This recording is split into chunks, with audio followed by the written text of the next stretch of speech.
to Beyond the Boardroom, the podcast for leaders, change makers, and purpose-driven souls who believe business can be both powerful and human.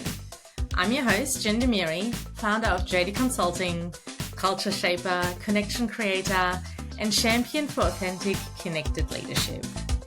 Here we go deeper than metrics and meetings. We explore the real stories, raw moments, and bold ideas that shape how we lead and who we become in the process. From workplace culture to conscious strategy, from self-leadership to systems that truly serve, this is where heart meets business. So grab a coffee, take a breath, and join me as we go beyond the boardroom. Welcome to Beyond the Boardroom, leading with purpose and connection. Today's guest works at the intersection of leadership, psychology, and performance, but not in the way you might expect. Darren Fleming is a mindset coach, author and speaker who helps leaders move from chaos to calm. Known by many as that mindfulness bloke, Darren spent years teaching executives how to speak with presence before realizing the real transformation happens underneath the surface. His work now focuses on the internal architecture of leadership, the sensations, beliefs, and stories that quietly shape how we interpret pressure, conflict, and change. Darren works with CEOs, boards, and leadership teams across Australia to help them move beyond imposter thinking, the internal critic, and stress-driven decision-making.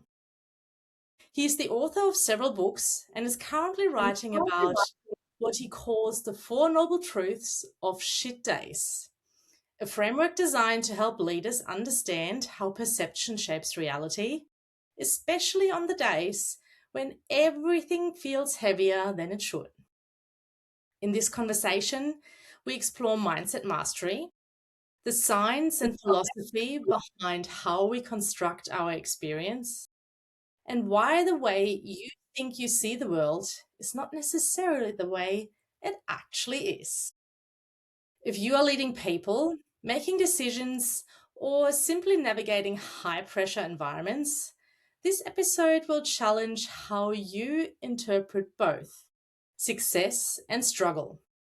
Darren, welcome to the podcast. Thanks, Jen. Wonderful to be here. I'm really glad that you're here.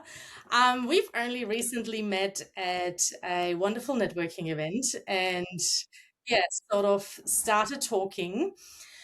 And what I didn't get to ask you last time is, so you've spent teaching presence and leadership. At what point did you realize the real work wasn't in communication? It was in what happens internally. I think that's something I've always known. I remember when I was a kid, I was always fascinated by the mind and how the mind works. And I remember I grew up in Western Sydney, so I think mid-80s, Western Sydney, sitting on the bus reading a book, How the Mind Works. And if you wanted to get beat up in Western Sydney, that was the best way to do it. And always been fascinated by how the mind works. And when I sailed for Australia, I was always fascinated by when I was on the boat leading a world championship race, why was I thinking about being at the pub or being at work or being on holidays? And when I was at the pub, work, or on holidays, I'd think about leading a race. I could never have my mind where it was. And I saw this in senior leaders when I was teaching them how to stand up and speak. Their mind would be everywhere except where their feet were.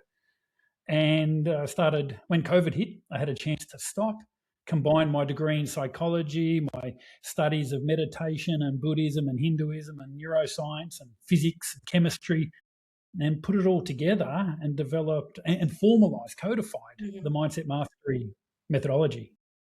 Right. So is the answer simple, or is it a little bit more complex of why our mind just goes everywhere but where it should be? Well, let's give the historic story, because when you understand the history of it, you go, oh, yeah. So if we go back to the 1500s, 1600s. The Dark Ages was just coming towards an end, and Descartes wanted to do this, test out this new thing that he'd come across. It was called science.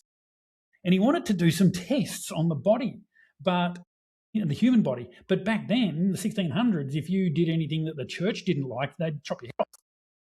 So he wasn't a fan of having his head chopped off. So he went to the Pope and said, hey, Pope, Leo, I think his name was, he said, we talk to God through our mind. So that's clearly the realm of you, the church. And, well, the body, it sins. So clearly that's not God. Leo went, yeah, that makes sense. And he said, well, why don't you look after the mind? I'll look after the body. I can cut it up and we're both going to be happy. And since then, he was the first dualist. And since then, the 1600s, science has treated the mind and the body as separate entities. And really, it's only in our lifetime, like the last 50 years, that Western medicine has gone, maybe they're actually connected somehow. And the reason why most people have their feet in one spot and their mind elsewhere is because they've never trained to have both in the one spot. Great. So that's the long answer. I love the answer though. Like, yeah, it's great. I never thought about it that way. So how can we better want his head chopped off so the rest of us can't concentrate? So what are some ways to train our minds and bodies to be in the same spot? Yeah. Isn't it funny that concentration, the ability to focus, is one of the most sought after and needed skills, but no one is ever trained in it. I remember at school, if you couldn't concentrate in class, like the kids sitting at the back of the room bouncing around, moving and jumping, if you couldn't sit still and pay attention in an institution that is designed to teach you, what they did is they shouted at you, pay attention, pay attention. And if you couldn't do that, you had to try and screw your face up and really focus as though screwing your face up helps. If you couldn't do that, they sent you to the principal's office as a naughty boy. In a place where you go to learn, if you can't learn, they label you as bad. That's the way it was in the 80s. I'm so glad it's not that way anymore. So, people aren't taught how to test, train. So people aren't taught how to train their attention. So how do you do it? It's practice. If you want to learn how to practice or how to lift weights, you want to be able to bench press 100 kilos, what do? You start practicing bench pressing 20 kilos and 25 and build all the way up to 100 kilos. You've just got to practice it. Yeah, I love the example because I like to do weight training. So that's a perfect example of, it's the hitting the PBs, the personal best. So how do you do that? You keep working on one weight for a little while longer, and then you just keep pushing yourself to the next. So it's a really great analogy for that. So just practice focusing, being in the same place. And I'm wondering, especially with, and I'm going to pick this up now, these beautiful things here, mobile phones. I think there is this book, and I can't remember the author at the moment. It's Stolen Focus. So yes. Good book. Yes, I'm sort of at the beginning of it. I'm just starting it. But it's really interesting how, at the end of the day, these little devices here, and whoever isn't watching and only listening, I held up my mobile phone. So at the end of the day, it's a little slot machine in our hands, isn't it? So we managed to focus on the slot machine. However, we struggle to focus on essentials, sometimes even struggle to focus on breathing properly. Yeah. Well, if you read James Nestor, his book, Breathe, it's one of the few books I've read. Well, I listened to books, so I listened to all the way to the end and then stopped and went back to the start. Such a deep, powerful book on learning how to. Oh, God. But so why is it that we can focus for hours at a time on the favorite Netflix show, the YouTube or whatever it happens to be. But come Monday morning, when you want to sit down and do that report, your attention's MIA. Now, why does that happen? Because the phone, the Netflix show, they've got script. Let's focus on Netflix for the moment, or any other platform for that matter. They've got script writers who are amazing at telling stories, and they've got directors and producers who know how to shoot scenes with the colour and the sound and the movement and the scene changes and the story. That is all things external to us that is being kept. And every time we see a scene that we like, we get a little dopamine hit, and that keeps us attached. And then we want to hear more, and then they get to the end of the episode, and there's the cliffhanger to try and keep you coming back for more. And then they put up the sign, continue to next episode. And like, it takes to skip through, but you still pick up the remote and go to give you the dopamine hit to keep you involved. The fact that we can't concentrate, or that we concentrate so much on phones, is a real problem.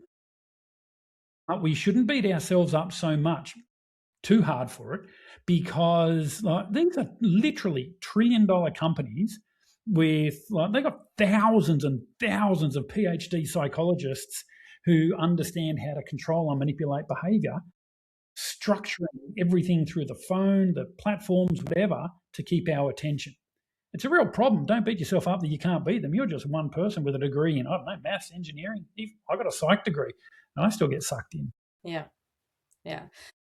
There is a recent episode of The Diary of the CEO where Stephen Bartlett interviews a gentleman who is an expert in that. I haven't watched it yet. I just saw a little trailer of it. But even he is saying he's an expert in manipulation, and even he is getting sucked in every once in a while. Yes, it's programming, right? They're using a particular language. They're using particular, as you said, sound and vision to keep us distracted. It's called a TV program for a reason. Yeah, absolutely. And yes, phones are exactly the same way. It's like that dopamine hit, as you were saying. So why are we so focused on this dopamine hit rather than... Feels good. It feels good, right? Feels good. That's dopamine's job. Yeah. So what happens? We chase dopamine hit. Dr. Anna Lemke, she wrote the book Dopamine Nation. And if she's got a fascinating story in the opening couple of chapters. She spends far too much time describing the layout of her office. She talks about pictures on the wall and, the carpet and like, just get to the point. The irony of someone doing that in a book. So what she talks about in the book, she talks about a mum of the family loves cooking for her family. And on Saturday night, it's her thing that she just loves cooking a beautiful meal. And during the week, she's, what am I going to cook? What am I going to cook? And then on Friday, I'm going to cook this tomorrow. And then Saturday morning, she goes out and she buys the stuff and spends the afternoon in the ritual. This is giving her a great dopamine hit. And in the evening, she serves it up, and to her, she gets a dopamine hit. Let's say it's 6 out of 10, where 10 is orgasmic and 0 is, you're bored. Then after dinner, she sits down on the couch and she's in her own glory, as she should, because she's cooked a beautiful meal for her family, and the dopamine winds down. So that's the way it was pre-smartphone. But now, in the smartphone world, she cooks the meal. She sits on the couch. She's feeling the 6, and because she's feeling so good, she goes, "Oh, what am I going to cook next week?" And she instantly pulls out her phone, and then she starts looking at it. So what is happening is the dopamine, because every time, I could cook this or I could cook that, and every time she's thinking that, she's getting a dopamine hit. Oh, wow, this is wonderful. And what is happening is the dopamine isn't going from 6 down to 1 or 2 or 0. It's going from 6 down to 2 or 3, because she's still getting the dopamine hit. And then on Sunday, she's looking again and she's getting more dopamine. And every time she's looking at it during the week, she's getting a dopamine, just a small one, but she's sitting at 2 or 3. Then come Saturday, she cooks the meal and it gives her a dopamine hit that takes her up to 6. Now, from 3 to 6. Whereas pre-phone, she went from 0 to 6. So the dopamine hit is not strong. So what does she have to do? I want to get more. I know what? I'll cook a bigger meal. More effort. And because she's getting more and more excited during the week, when she cooks the bigger meal on Saturday, during the week she was sitting at 5. Now she goes up to 7. Well, it's only an increase of 2. And then she gets to the point, well, it's just no one appreciates it anymore. Why? Because we are dopamine addicted. And I love that you say that. And going back to can't be at the same place at the same time, right? Like your body and your mind are at different places. While you were talking about this, I had this visual pop up of people injecting a needle into their arm. And I don't know why. I had this, because the addiction component, right? It's sort of like trying to stay on a particular high for a certain amount or like a certain way. And if it doesn't really give us any more what we need, we just increase the volume of it. Yeah. And while this is a dopamine addiction, in a way, it is very much relatable to other type of addictions. So before we came on air and started recording this, I asked you, can I be controversial? Yes. And this is where I want to say something a little bit controversial. And for those listening, you're going to hear it and you're going to go, you're such an idiot, Darren. Listen to the end before you justify or certify that I'm an idiot. Let's go through it. You cannot be addicted. Sorry, no one is addicted to smoking. No one is addicted to alcohol. No one is addicted to heroin, cocaine, crack. What they are addicted to is the sensation those things give you inside your body. Mm-hmm. You cannot be addicted to something outside your body because it is outside your body. Mm. So people are listening going, what do you mean, Darren? You're an idiot. You don't know this. You don't know that. What about my uncle? So let's move this to something more benign. Are you a dog lover, Jennifer? Jen? I am a dog lover, yes. You look like that smile. You got a dog. What sort of dog is it? I actually don't have one at the moment. I actually have a cat, and I always said I can never be a cat lover, and I love my cat. And I much prefer do love dogs. So think of your cat. Our cat's called Thunder. What's your cat's name? Kokos. Kokos. Cool. Yes. How do you know you love Kokos? It's a feeling inside when I look at him and he does something cute. It's a feeling that it comes up in my body. Yeah, and it's a feeling, and it's inside your body. And by meaning, it's not on the roof, it's not on the seat beside you, it's not on the floor. Now, that feeling, what do you think would happen if you looked at the cat and you didn't have that feeling? Would you still love the cat? That's a great question.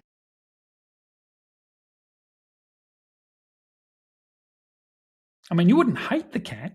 No. But you wouldn't love it, would you? It would be an indifference. Yeah. So I guess what I'm going to do now is I'm just going to explain to the listeners what I've just done as well. Mm-hmm. Yes, because there was a bit of silence there. Because there was, of course, silence. What I've done is I actually looked inside myself and I looked what that would be like. I tried to imagine what it would be if I didn't feel anything. So I sort of looked around inside myself to see what it would be like. Yeah. You wouldn't hate the cat. No. But you wouldn't love the cat. Correct. So you don't actually love the cat. You love the sensation the cat triggers inside you. Yes. And when we understand that, we crack what's going on in the world. And this is what I mean by no one is addicted to something outside them. Mm. They're not addicted to the alcohol, to the tobacco, or to the drugs. They're addicted to the sensations those substances give them. If it doesn't give you a buzz, you don't get addicted to it. Right. Which explains why no one's addicted to flower. You snort as much as that as you want. It's just not going to give you any buzz. And I love this segue into my next question.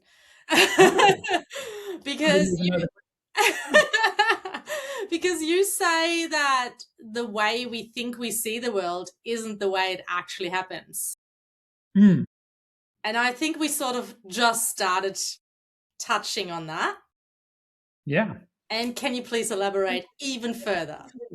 We don't see the world as it is. We see the world as we are. Mm-hmm. So if we go back, just go back a little bit, maybe say 10,000 years, so 8,000 BCE, ancient Egypt, there's a gentleman by the name of Hermes Trismegistus. And he was one of the first philosophers and knowledge creators. He was supposedly the inventor of the Philosopher's Stone. He's often represented as Thoth. If you look at ancient hieroglyphics, there's a man with an ibis head. This is Hermes Trismegistus. And has his emerald plates, just to throw that in there. Sorry? He has his emerald plates. His knowledge is emerald plates. Yeah. So one of the things Hermes did is he came up with a bunch of laws and principles of the universe. And he created them and he wrote them down, I don't know, probably Microsoft Word or something like that, or into tablets, one of the two. And he looked at it and he's gone, the world's not ready for this yet. So he sealed them away. And this is actually where we get the hermetically sealed terminology from. So if something's hermetically sealed, it's sealed on him. So they were eventually found. The book that most people get this information through is the Kybalion, written by the three... There's only one guy, but he called himself the Three Initiates. Anyway, one of the first law of Hermes is as within, so without. As without, so within. The way he wrote it, or the version that gets the main headline, is as above, so below, as below, so above. And what this is talking about is what's inside is actually what is out there. If you want to know what it's like inside your mind, just have a look at what your life is like. And this is something that rolls through all of society. Religion calls it faith. You will see your deity of choice when you believe in your deity of choice, as within, so without. Freud called it projection, that we project what we see in the world out there. If I think you are out to get me, I will look at everything that you do as evidence of you. Medicine calls it the placebo effect. You give someone a sugar pill and tell them that this is going to cure the cancer. Lo and behold, it cures their cancer. As within, so without. Business calls it a mission statement. We will be the greatest producer of widgets this side of the hills. As within, so without. So this is how the world operates. So we don't see the world as it is. We see the world as we are. And the thing that I teach my clients, and this is probably, it's summed up in a nutshell, is the only way you can see reality is to strip away all the stories. Now, what happens is people will say to you, oh, you know, Jen, the way you're looking at it's probably a little unfair. You should probably look at it this way. Mm-hmm. And I have a problem with that because, first of all, it makes you wrong. And if I want to change your behaviour, telling you you're wrong is probably not the best way to do it. Yeah. The second thing that it puts on top of that is your way is wrong, but my way is right. Like, who's to tell you my way is right? The better thing to do is not replace your story with my story, but just don't have any story at all. This thing has happened. And we now have to deal with this thing. Why did it happen? That's philosophy. It has happened. In my new book that you mentioned earlier, The Four Noble Truths of Shit Days, I call this the hit and the hurt. The hit is something happens to you. The universe will happen to you. The hurt is everything you do after it.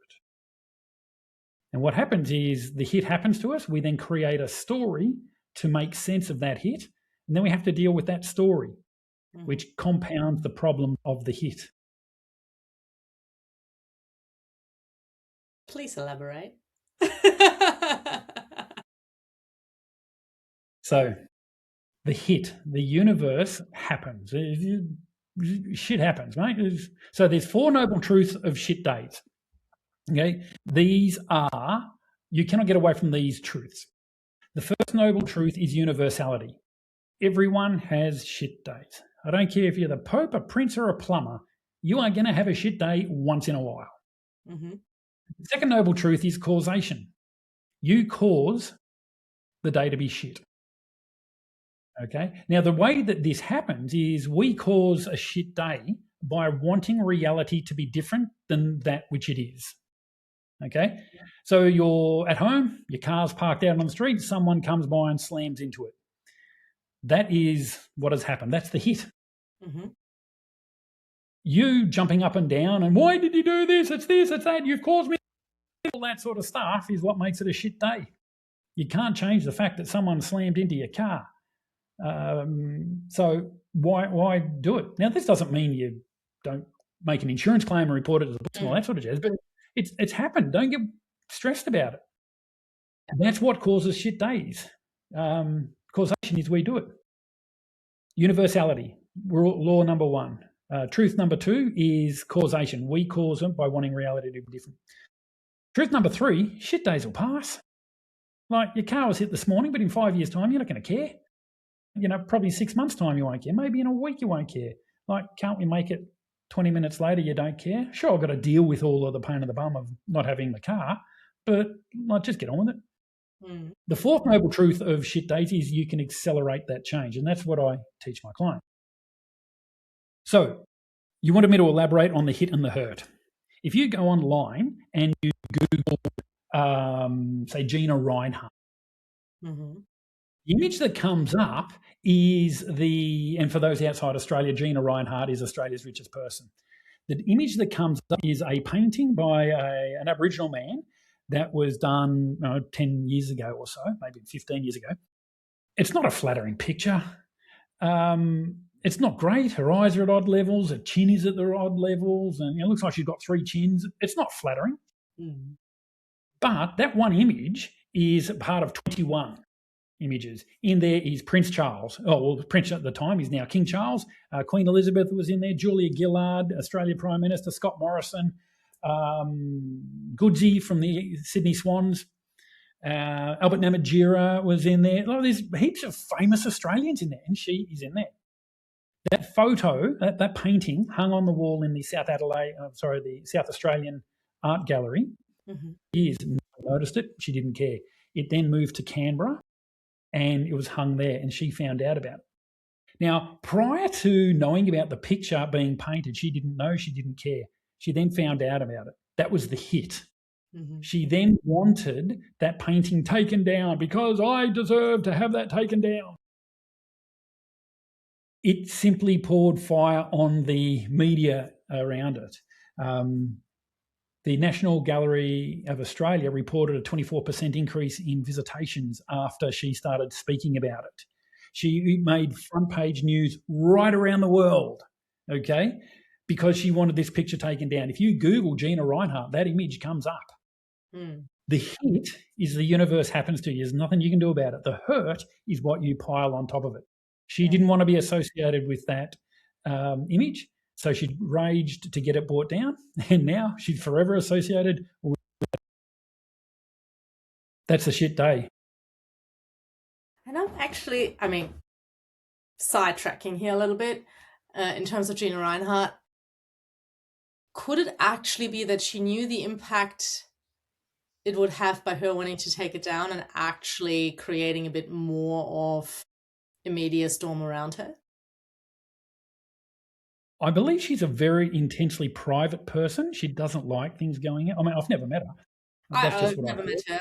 I honestly don't know enough about her. I know she's the richest person in Australia, and that's about it. Yeah. And she's the backer of One Nation, the political party. Right. Okay. And while we're talking about the hit, do you believe in the saying, the feather, the brick, and the truck? The feather, the brick, and the truck. I have not heard that one. Please elaborate. So the feather is sort of more of a light tap of the universe. So it's more like kicking your toe against your desk kind of version of something. Mm-hmm. Mm-hmm. The brick is just a little bit harder. And then the truck is sort of the ultimate version of the universe trying to tell you something. Yep. Yeah, so I'll actually talk about this in the book on how the universe keeps ramping up to give us a lesson. So if you look at now, this happens to everybody, okay? Yeah. Absolutely everybody, and it doesn't matter if you're the Pope or Prince or Plumber, it's going to happen to you. So look at Scott Morrison. He was Prime Minister of Australia, and at the age of 30 or so, he went over to lead the campaign for Tourism New Zealand in New Zealand. He came up with the 100% New Zealand advertising campaign to advertise, or Pure New Zealand it was. Yeah. It was like one of the most successful tourism campaigns ever launched. It was a 3-year contract, and after 2 years, he left. And then later, a scathing Auditor General report came out about him being secretive and not being a good team player. That's no good. No. A couple of years later, he turned up in Australia in the tourism market, and he came up with the Lara Bingle, "Where the bloody hell are you?" Once again, a successful campaign, but once again, leaving office early. And then the Fran Kelly, who was the Minister for Tourism at the time, said he was very difficult to work with. He kept information hidden. And John Howard, at the time, who was the Prime Minister, was displeased with what was put forward.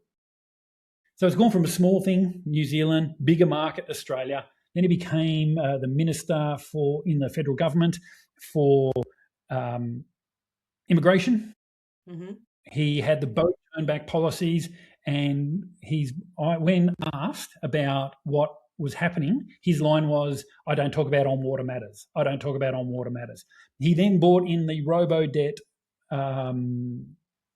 policy when he was Minister for Home Affairs or Social Services.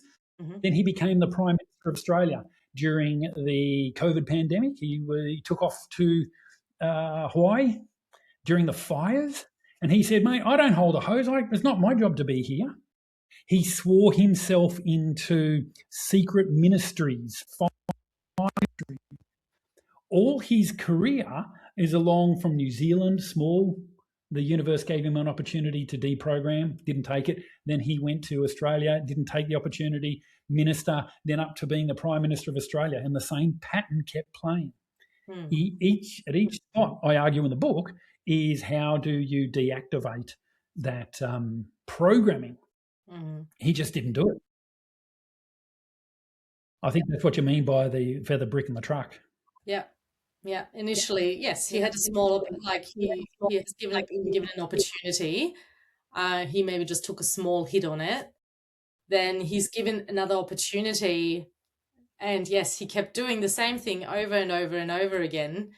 And because he kept doing the same thing over and over and over again without taking opportunities to make a change, make a difference, he then eventually got the big hit by the truck. He didn't learn the lesson. I don't like that terminology, but that's what people correct. Yes, know about. In easy terms, he didn't learn his lesson. So eventually, the universe got harder. Correct. So I have a question for you. We talked about perception versus reality. So we create our own reality in a way, or things we see happen like from within. So, that's within, so without. Thank you. Thank you. I use it all the time, and I don't know why. I just had a little brain freeze there. So I'm wondering, what is your take on collective consciousness? Oh, let's go up to the big ones. You want it to be controversial, so I'm giving you a platform here. I don't think this is controversial. It was just... Look, for me it isn't, and there are probably some people where it is. Yeah. So the collective consciousness, and this is what Carl Jung. So Carl Jung was a student of, and eventually contemporary to, Sigmund Freud, the grandfather of modern day psychology. Mm-hmm. And Jung talked about the idea of the collective consciousness as something that we can tap into. And I like that if you go back through, if you go back, say, 5,000 years, you look at the main cultures and religions that are around, and our First Nations people, the Aboriginal, are very big in this because they go back 60,000 years. Unfortunately, well, it's just the way that it is, our First Nations people are a non-literate society. They're not illiterate. Illiterate means you can't read. Non-literate means there actually is nothing to read. And that makes it difficult for us Westerners to try and grab hold of their stories. Yeah. But if you go back, you can find commonalities of stories through different cultures that are separated by thousands of years and tens of thousands of kilometres. But they're all coming up with the same idea. So that sort of is anecdotal evidence that leads you towards an idea of collective consciousness. If we fast forward to today and we start looking at string theory and quantum physics, what we find is that absolutely everything is connected. And the experiments in the physics lab show that if you have one atom and then you divide it somehow, I'm not a physicist, but I understand that if you put one on one side of the universe and the other on the other side of the universe, you do something to one, it will instantly show the other. So it's traveling massive distances instantaneously, which means they have to be connected. So if we can show that on atoms, why is not much of a stretch to bring it to closer that actually there is a universal consciousness, we are all connected to it. So if that's the case, and the way we see our reality can be influenced by us, what do you think we could change in the world with that knowledge? I'm going to draw on that great 1980s philosopher and insightful entertainer, you could call him, Michael Jackson. I'm going to start with the man in the mirror. And if we want the world to change, it's corny, but you've got to be that change you wish to see. If you want the people to be, I want world peace. Well, what does world peace actually mean? As within, so without. As without, so within. World peace is not going to be found in the UN. It's not going to be found by negotiation between Trump and Iran through Pakistan, or nothing's going to be achieved with him. World peace starts within. World peace is about me being a peaceful person in my interaction. So when other people interact with me, they too are peaceful. We won't have peace in the world until every individual has peace in their mind. As within, so without. I'm not sure if that answers the question you're asking, but I think it does. Goodo. To me it does, anyway. Yeah. It's your podcast. And if the listeners have not received the answer, they're more than welcome to reach out to either of us. Yeah, absolutely. I love this little side track into, for some people, more of the spiritual realm. However, I believe it is very much a realistic realm. Yeah. Labeling.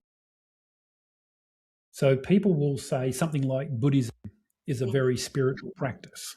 Mm-hmm. I disagree. If you read the works of the Buddha, Moha Satipatthana Sutta is his major work, discourse. I'm glad that you could pronounce that. Sutta is discourse. Moha is great. Sati is awareness. So the great awareness, Patana is becoming established in. That's the nearest translation. So it's the great discourse on becoming established in awareness. And the Buddha was a scientist. Like down to if you do steps A, B, and C, you will get D. If you're not getting D, you're doing A, B, or C wrong.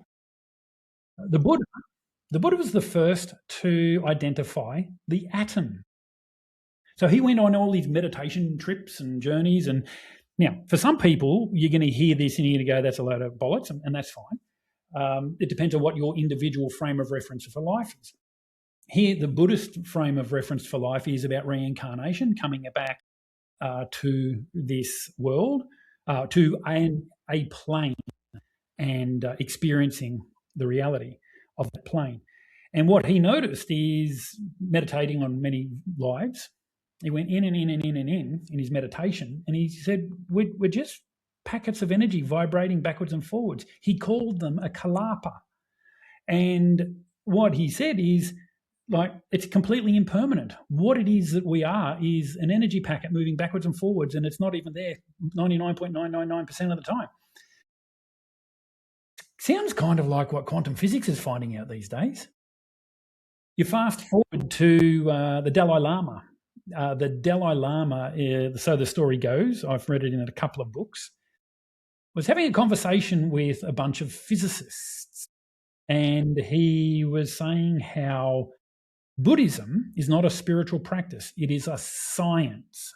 You do steps 1, 2, and 3, and you will get 4. And one of the smart physicists said, well, Mr. Lama, what if physics proves that Buddhism is wrong, if it's science? The Dalai Lama returned, well, that's simple. We'll change Buddhism. Why? Because it is a science. It is a mythology. It's not, you need to believe in this. No, don't believe in anything. The Buddha told his students, do not believe anything I've said until you practice it and know it to be true. So people label Buddhism as spiritual. Actually, if you look into it, no, it's not. I'm not quite sure what I see as spiritual. I don't believe in belief. I believe there is a this in the afterlife, or I believe there is a version of a God. I'm happy to know or not know. I don't need to believe in something.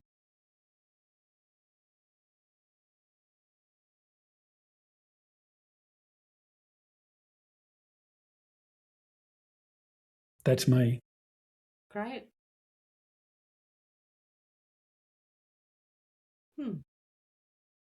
Deep, isn't it? I love it. I'm really enjoying this conversation. Yeah. You might enjoy my next book, The Four Noble Truths of Shit Days. I will pop all the details of that in the show notes for sure. Yes. It's not written yet, but if you'd like to be told about when it's coming out, shitdays.com.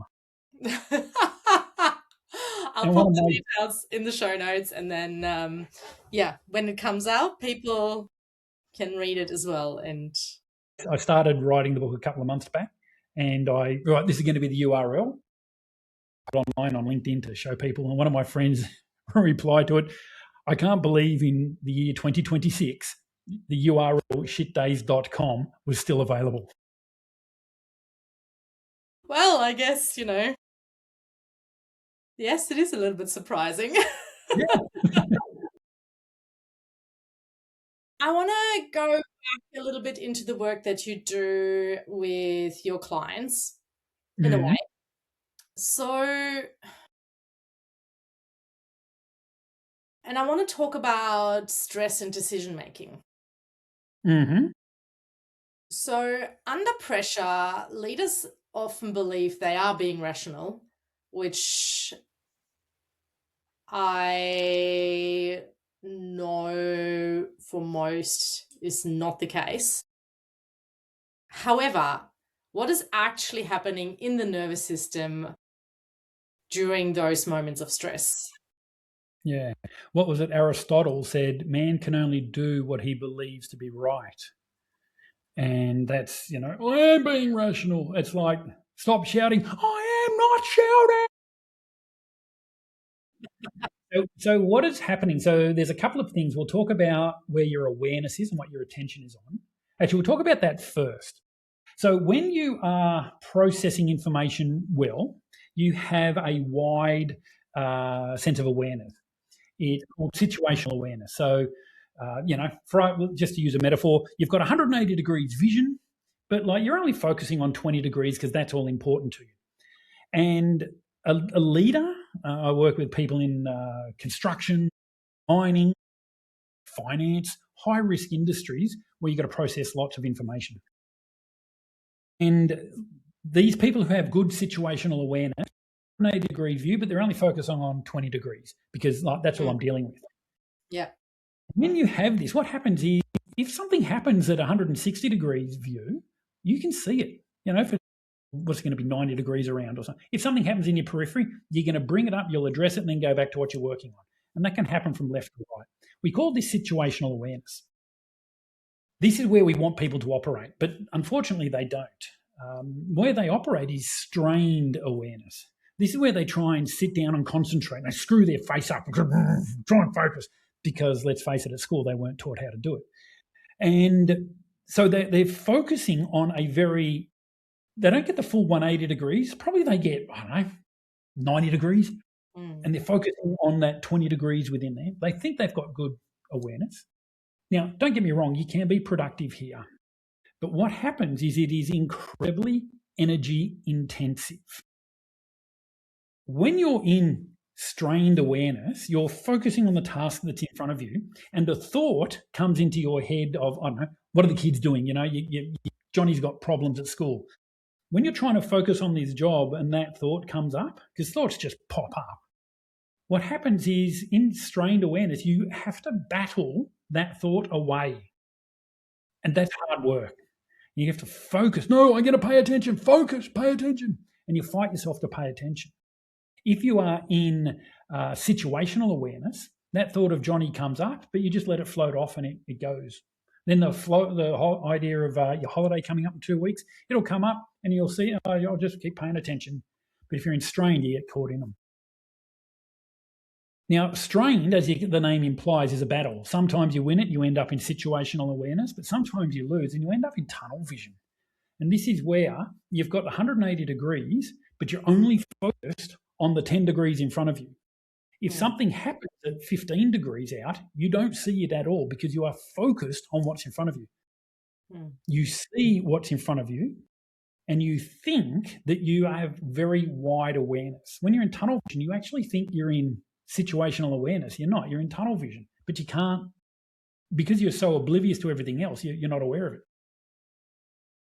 This is really dangerous because leaders focus on themselves. My job, my adrenaline, what I need to achieve, and other people don't come into it. And you just focus on what it is you need to do. The other section of awareness is scattered awareness. You're focusing on everything and nothing. Your mind is bouncing around on a million different things. You're getting caught in it. You're daydreaming on coming back here. And the work that I do with leaders is to show them how to stay in situational awareness. Because what happens if you're in strained, you end up cycling through tunneled and scattered, strained, tunneled and scattered all day long. And that's what sends people home exhausted. And my, once again, controversial approach is most processes to get people into situational awareness don't work as well as they should or as long as they should. Because what they're based around is if you do 1, 2, and 3, you will be getting to situational awareness. So for argument's sake, that might be fall back on your training, follow your policies and procedures, and have the good discipline to be a team player and follow the rules.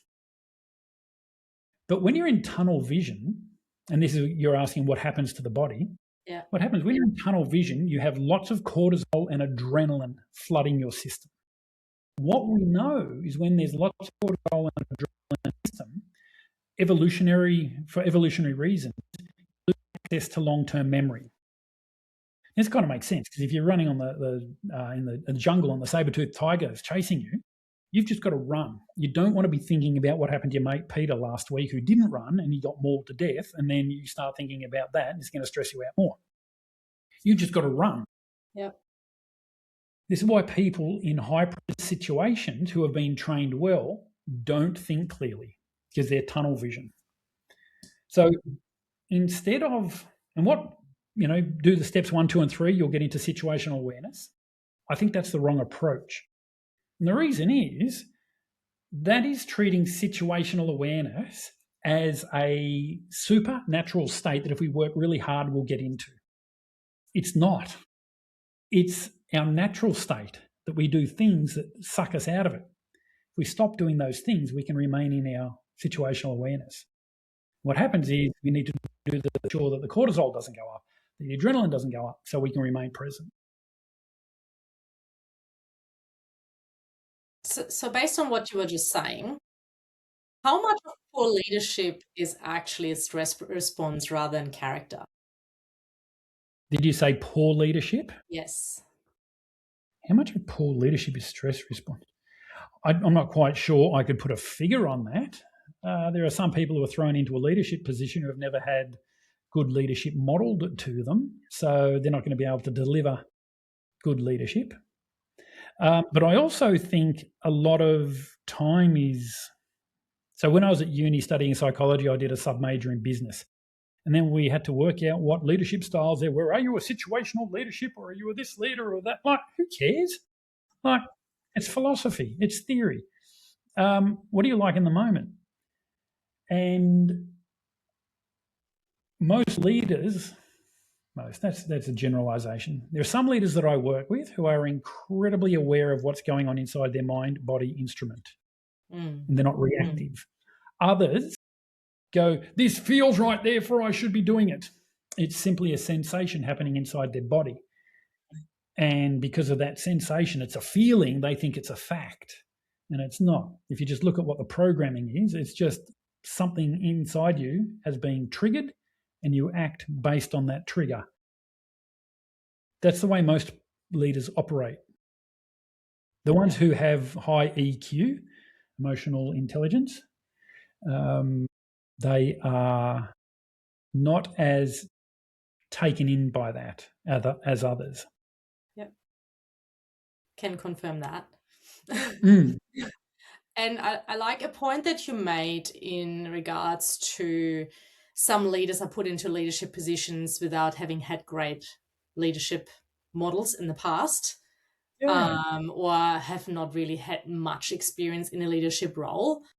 And I think a lot of their decisions is a bit of a stress response because they have not been in a situation before. They are a little bit stressed about, oh, I'm not really sure what to do here. I'm just going to make this decision based on this trigger, this pattern, this behavior that I'm used to, or that seems familiar, and therefore I make a decision. And very often it is a stress response rather than character, because maybe if they would have had some training, would have had some great leadership modeling or experience, then it would probably be very different and more towards character rather than stress. Yeah. So we don't see what's in front of us, we see what's inside of us. As within, so without. As without, so within. So we see something happen. We've all had a phone ring. The number pops up. We know who it is, or the name pops up, and we think and we go, "Oh no, this is happening." Okay. Or you drive past a speed camera and you go, "Oh no, I've been done." Whether you're speeding or not, what that is that is not seeing what is in front of you. That is seeing quite literally what is in your history, and you are projecting that out onto the current situation.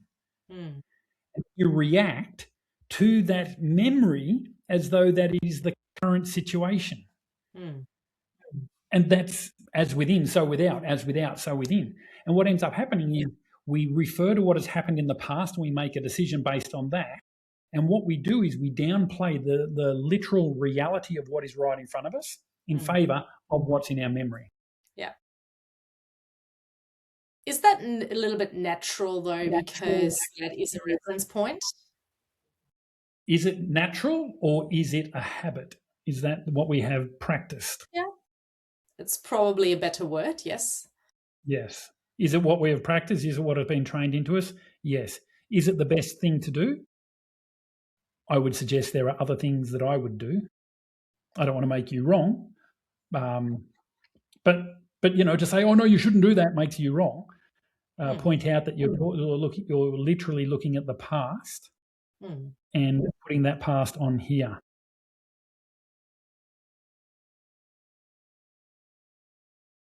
And I guess that's where it comes to individuals' perception, right? Yeah.